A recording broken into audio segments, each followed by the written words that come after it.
Let's spend some time talking about fonts.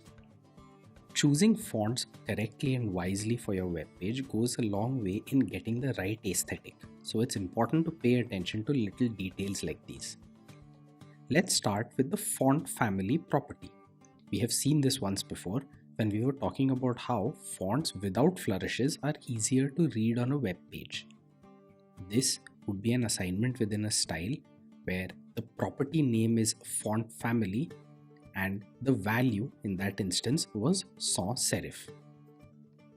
You can specify the value of this property to be pretty much any font that you think will be installed on the user's machine. Verdana, like sans serif, is yet another common choice for the font family property. What happens if the font name that you would like to choose has spaces within it? Well, that's not difficult to include in any case, just enclose it within a pair of double quotes. Again, if the font family property value includes spaces, just use quotes when you specify it and you'll be just fine.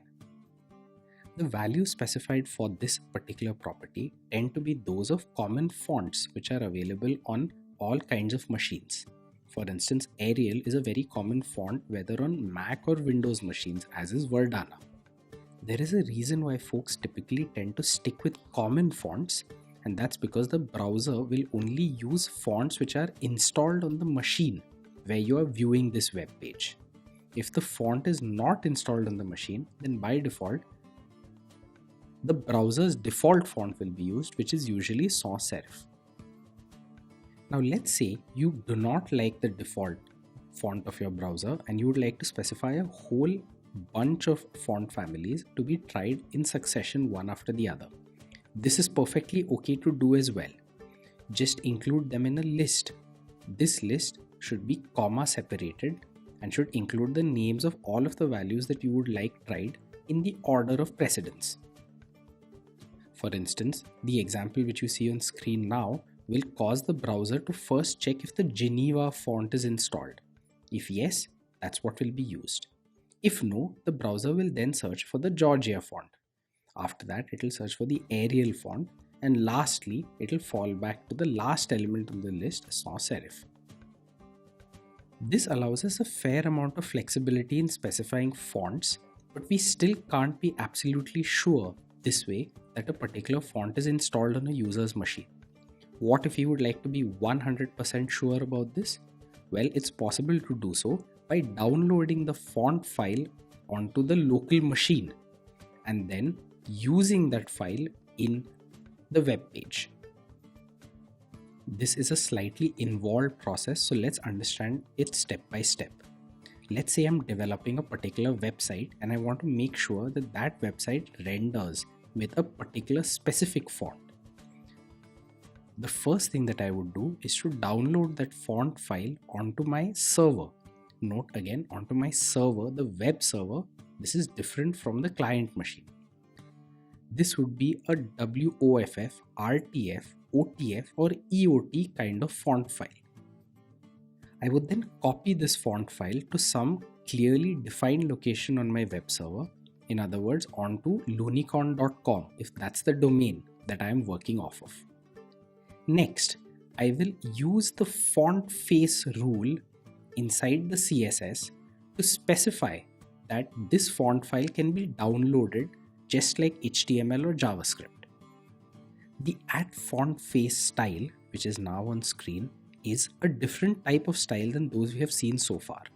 So far, all of the styles that we've worked with have been specific rules which apply to specific types of HTML tags or to specific elements of the HTML. The Fontface rule, rather, defines a font family which can then be used in some other rules. In that sense, it's a meta rule.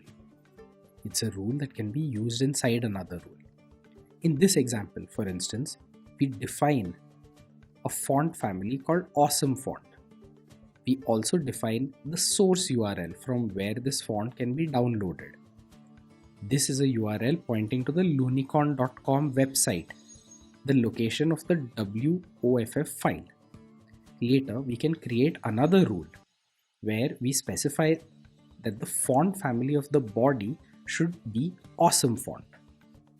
And in this way, we as the website developers have made absolutely certain that whether or not the user has this particular font installed on his or her machine, the web page will still render with this font, because the font file is going to be downloaded from this particular server location while the page is being rendered. The implication of this is that we can also use font libraries developed by other folks. Google, for instance, has a great font library of free web fonts.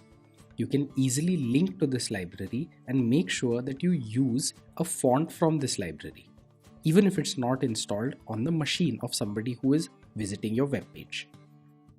Here, for instance, is how you would include the Roboto font from their site. You would make use of a link HTML element which would have the href set to the font file's location. Then you would be able to use this font family inside your HTML or CSS code. Next, let's talk about font sizes. Font sizes can be either absolute or relative. An absolute font size can be specified in pixels. This would just be the normal way in which we specify fonts in text editors, for instance. But it's also possible to specify relative font sizes. We can do so in two ways. The first of these is by using a percentage number. The second of these is by using a decimal number followed by the words EM, standing for emphasis. When we say a font size is relative, the natural next question is relative to what? And the answer is relative to the font size specified in the parent element of CSS that this particular element has inherited. Remember that every HTML element has to be rendered in some way or the other. If a style has been explicitly specified by you, that style will be used. If not, there will be a default style picked up from the browser. In any case, however it plays out, there will always be some style governing an object. And so there will always be some font size. And so there will always be some font size that can be based relative to this font size. Let's now run through a little font example using a bunch of quotes from Oscar Wilde, some of which are really funny. As usual, we have the HTML on the left. We have a whole bunch of text elements which are of different types of headers, and we also have some paragraph text elements. On the right, we have a bunch of styles. The way these styles are specified varies. There's one which applies to the entire body that says that the font size has got to be 16 pixels. We then also have a couple of class names called large headers and small headers. Each of these class names defines a different font size, in fact, a relative font size in each case. The way in which these are rendered to screen is as we would expect based on what we just learned about the fonts.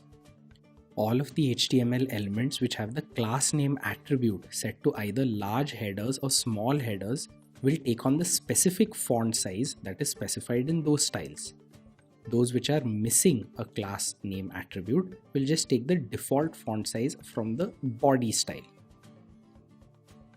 You can see that the large headers correspond to the largest font size. There is also a somewhat larger font size for the subheading. It's an interesting question. When would you use absolute fonts and when would you use relative fonts? They each have their pros and cons. Relative fonts make sense when you want the fonts to scale equally. Let's say someone zoomed in and out on a window. Relative fonts would maintain the proportion of the fonts. Absolute fonts, on the other hand, make sense when you want the layout to look similar for all zoom levels. So pick relative or absolute fonts depending on how you would like your website to be rendered under these different conditions. Let's wind up this section on fonts by talking about some properties that might come in handy for you. The font weight property can be set to normal or bold. This is an easy way for you to control the weight of the font, as the name would suggest. Makes the font thicker or thinner. The font style property could be set to italic or to oblique. What's the difference between these, you might ask? Well, italic will use a different italic version of the font. Oblique will just take the regular font but slanted by an angle.